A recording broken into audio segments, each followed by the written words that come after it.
From a conqueror whose corpse exploded at his own funeral, to a king euthanized to make a newspaper deadline, to a monarch who spent 527 years under a parking lot. This is every English king's darkest day. And some of these days didn't just break the man, they broke the entire country. Start with William the Conqueror, because on the 9th of September, 1087, William died of injuries from his own saddle. Then came the funeral. The corpse didn't fit the stone sarcophagus. The attendants pushed. The body burst and emptied the church faster than a fire alarm. Then a local man interrupted the service, claimed the church stood on his stolen land, and won. The conqueror of England lost a real estate dispute at his own funeral. At least people showed up to his funeral. His son William Rufus went hunting on the 2nd of August, 1100, and took an arrow in the chest from his good friend Walter Tyrrell, who immediately moved to France. The royal party just left. A charcoal burner carted the body to town. Brother Henry rode straight past it to the treasury, crowned in 3 days. Officially, an accident. But tragedy collects. On the 25th of November, 1120, the White Ship left Normandy, carrying Henry's only legitimate son and the cream of the young nobility. The crew had been drinking. The ship hit a rock and went down in the dark. Of 300 aboard, 1 survived, a butcher from Rouen. Henry never smiled again. 15 years later, he died from a plate of lampreys his doctor had banned. With no heir, England got a civil war so grim they just called it the Anarchy. On the 2nd of February, 1141, King Stephen swung a battle axe at Lincoln until it shattered, then spent 9 months in chains before being traded, 1 for 1, like a football transfer. His rival, Empress Matilda, England's almost first queen, answered with a heist movie. Besieged at Oxford in December 1142, she walked out across the frozen Thames in a white cloak against the snow. 6 miles through enemy lines. Times crowned, 0. The throne went to her son. The stealth mission stayed hers. Her son Henry II, dying at Chinon on the 6th of July, 1189, freshly humiliated in war by his son Richard, was read the list of everyone who betrayed him. The first name was John, his favorite child, the one he was fighting for. Henry turned his face to the wall, said let the rest go, and died. 4 sons, 4 rebellions. But if betrayal stings, try embarrassment. Richard the Lionheart, the action figure of medieval kings, spent 6 months of his 10-year reign in England. On the 26th of March, 1199, a crossbow bolt hit him at the siege of a tiny castle. Over a rumor of buried gold, fired, one chronicler swears, by a man defending the walls with a frying pan. Salt required. But the wound went gangrenous, and in 11 days the Lionheart was dead.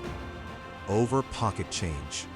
His brother John lost something bigger than a siege. Fleeing a French invasion, John sent his baggage train, crown jewels included, across the tidal flats of the Wash on the 12th of October, 1216. The tide came in. Wagons, horses, treasure, gone. The crown of England in a swamp. John died of dysentery 6 days later, and treasure hunters still haven't found it. And spoiler, the Tower of London is going to come up again. It could be worse. Keep the crown, lose the job.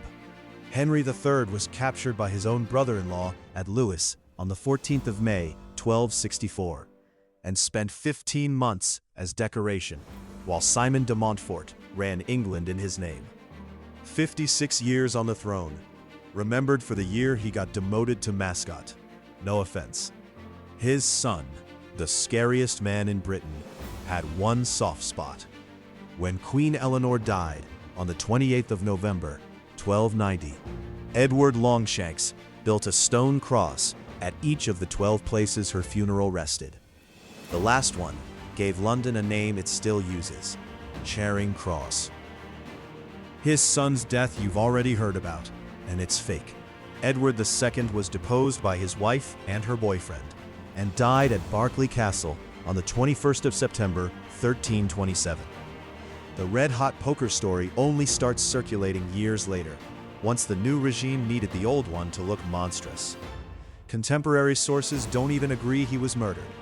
The first English king forced off his throne, then smeared for 7 centuries. His son reigned 50 years and outlived his heir, his health, and allegedly his dignity. By the 21st of June, 1377, Edward III was a stroke-weakened shadow, and one chronicler claims his mistress stripped the rings off his fingers as he lay dying and left. That chronicler hated her, grain of salt.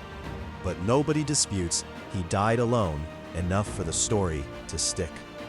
His grandson took the throne at 10 and lost it to a cousin at 32, deposed and locked in Pontefract Castle. Richard II died around the 14th of February, 1400, starved, by jailers or by his own despair, depending who wrote the report. An anointed king, starved beside the castle bakehouse. History has a sense of irony. It isn't a nice one. The cousin who took his crown got a curse with it. In 1405, Henry IV beheaded the Archbishop of York, and legend says a hideous skin disease struck that very night. The timing's legend. The disease was real for 8 disfiguring years. A prophecy said he'd die in Jerusalem, so he never went. In 1413, he collapsed at Westminster, in a room called the Jerusalem Chamber. You can't outrun room names. His son was England's greatest action hero, Agincourt, conqueror of France, heir to 2 thrones. On the 31st of August, 1422, dysentery killed him outside Paris at 35. Not a sword, camp diarrhea. He died weeks before his French coronation, never once meeting his son, a 9-month-old baby now ruling 2 kingdoms. That baby became Henry VI, and history gave him nothing but the crown. At 31, he collapsed into a catatonic state for 17 months, unable to speak, move, or know his newborn son. He recovered into a civil war. On the 4th of May, 1471, that son was killed in battle. 17 days later, Henry was murdered in the Tower of London, by tradition, while he knelt at prayer, the gentlest man who ever wore the crown. The rival was Edward IV, and his next victim was his own brother. On the 18th of February, 1478, George, Duke of Clarence, was privately executed in the Tower. By stubborn legend, drowned in a barrel of sweet wine. 477 liters. Method unverified, fratricide not. Edward was haunted the rest of his short life. Meanwhile, in exile, a teenager named Henry Tudor was taking notes. And then there's the entry with no joke in it at all. Edward V was 12 years old when his father died in April 1483. He was king for 78 days. He was never crowned. His uncle Richard lodged him in the Tower of London, for his own protection, the story went, and his little brother, 9 years old, was sent to join him. That summer, the servants were dismissed. The 2 boys were seen playing in the Tower grounds, less and less, and then they were never seen again. No bodies were ever identified. No confession was ever made. 5.5 centuries of historians, and the honest answer is still the same. Nobody knows what happened to them. He was 12, his brother was 9, and the men who knew, every one of them, took it to their graves. The uncle got his, if you're keeping score. On the 22nd of August, 1485, Richard III charged Henry Tudor at Bosworth, told you to remember him, and became the last English king to die in battle, dumped in a grave that was, insult to injury, too short for him. There he lay for 527 years, until archaeologists found him under a council car park, under a painted letter R. It stood for reserved. Genuinely a coincidence. King of England, final resting place, a parking space. Henry Tudor won the crown and lost the point of it. On the 2nd of April, 1502, His heir Arthur died at 15, and witnesses saw the coldest king in Europe weeping, holding his queen. Within a year, she was gone too, on her 37th birthday. Henry came back harder. His spare son would handle grief differently. Henry VIII. You know the wives. Here's the day that built the monster. On the 24th of January, 1536, the king went down in a joust, and his armored horse came down on top of him. 2 hours without speech, while the court rehearsed the words, "The king is dead." He woke up different. The wound never healed. The paranoia started. Anne Boleyn miscarried days later and was beheaded 114 days after the fall. 1 horse, 6 wives worth of consequences. His actual son got 9 royal years, none of them kind. Edward VI died on the 6th of July, 1553. At 15 months of tuberculosis, I'll spare you. In his final weeks, the dying boy was pressured into signing the crown away from his sisters to his cousin Jane. The signature lasted 13 days. It cost Jane everything. Lady Jane Grey never asked to be in this video. 16 years old, proclaimed queen against her will, deposed 9 days later, the shortest reign in English history. Then a rebellion rose in her name, and she became too dangerous to keep alive.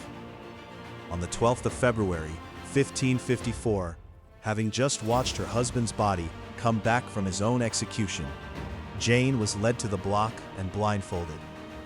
Kneeling in the straw, she couldn't find it.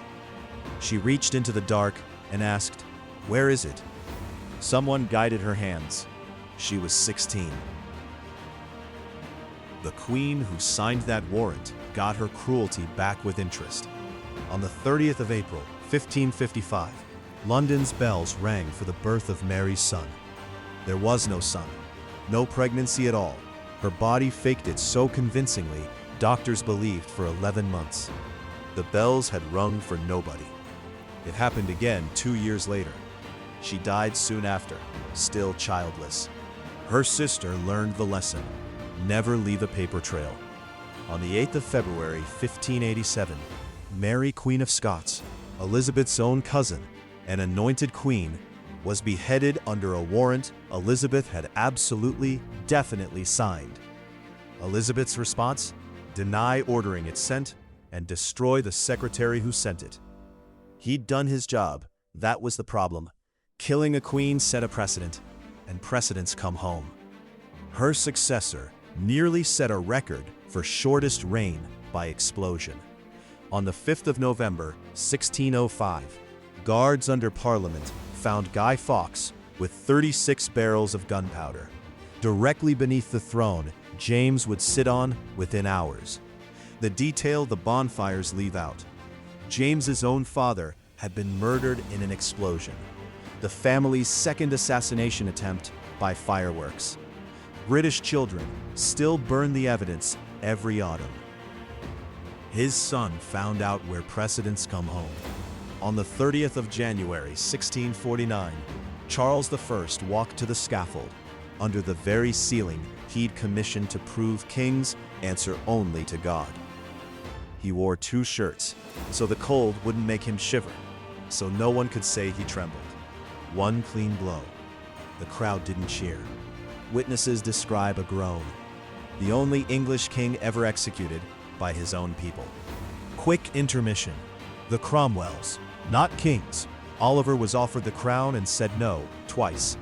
But his darkest day is too good to skip, because it happened 2.5 years after he died. On the execution's anniversary, the monarchy understood theater.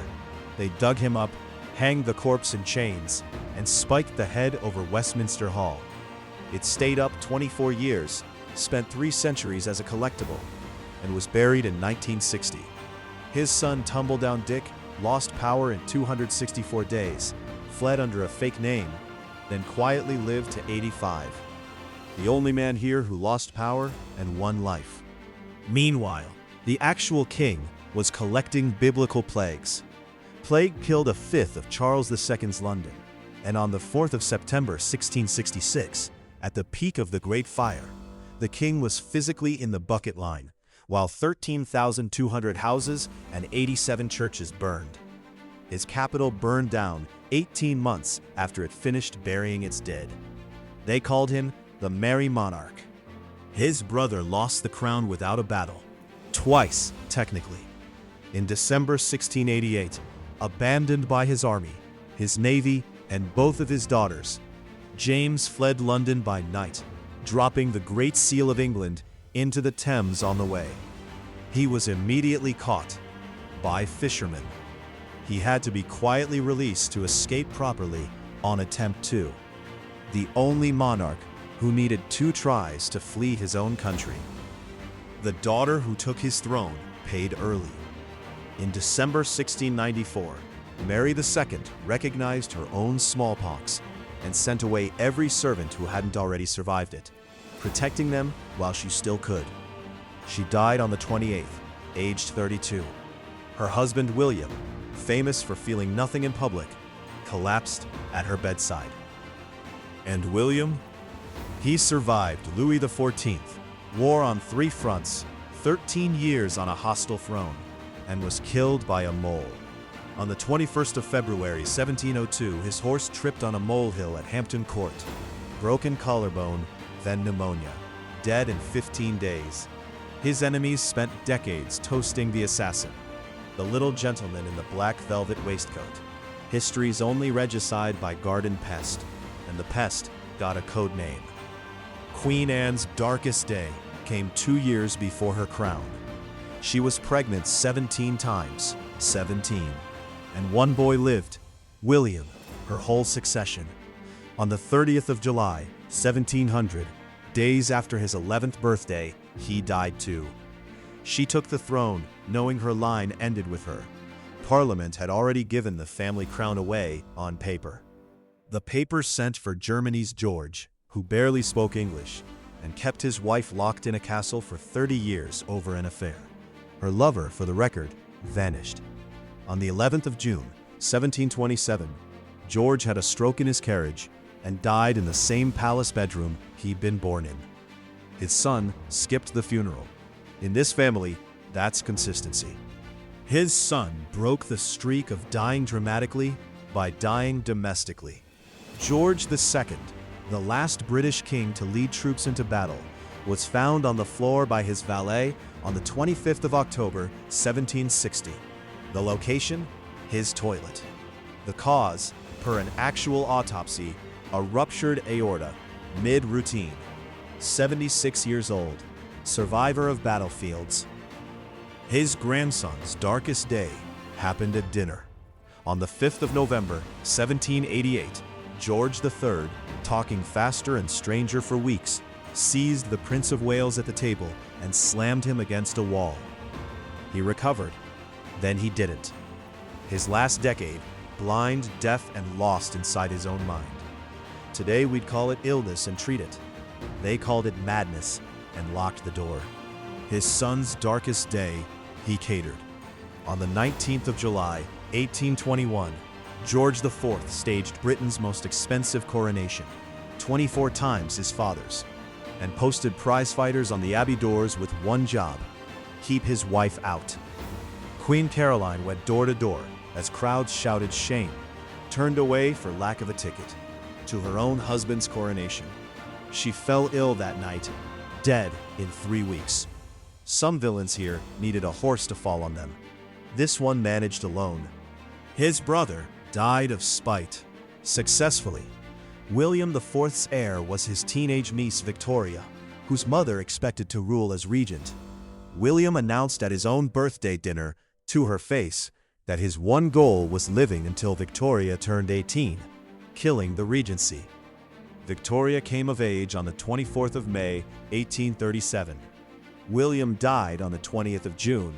He won by 27 days. Victoria reigned 63 years. Her darkest day froze all of them.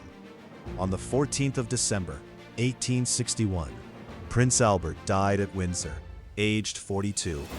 She ruled the largest empire on earth for another 40 years and wore mourning black every single day of them.